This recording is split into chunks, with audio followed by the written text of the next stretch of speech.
My career was great. I really loved my team. I thought we got along together really nice.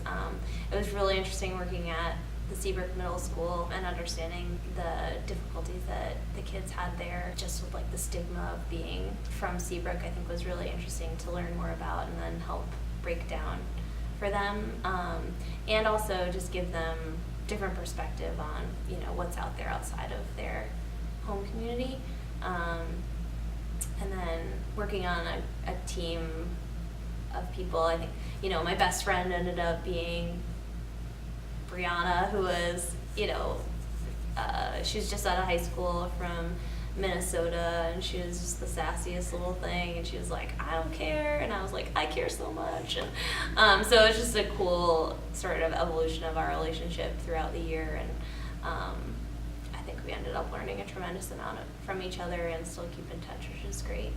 So we also had a really good relationship with the custodians there who were from Seabrook and could tell us so many stories about their past and, learning about that, and you're like, oh wow, I can't believe that was happening. But then at the same time you talk to the students and they would say it themselves, like, we're from Seabrook, we're not as good as the people from Hampton.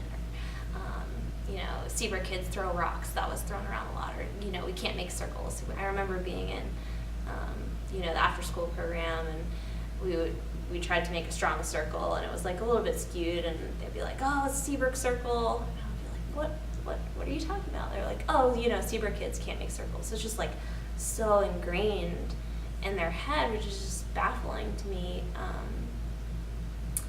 And I think, middle school is like a difficult time to understand, where you stand in the world and how important you are, and what the future could look like for you. So it's difficult to explain to kids that, it doesn't have to be that way, and you can stand up for yourselves and be like, no, that's not who we are. Like, this is actually what I'm all about. I remember running a workshop around MLK Day. Basically, they wrote stereotypes on a piece of paper, and then they wrote about why that stereotype did not apply to them. And that, I think, was a really powerful exercise for them to sort of really think through themselves, this is what people say, but this is actually how it is, and I can write that down and own it.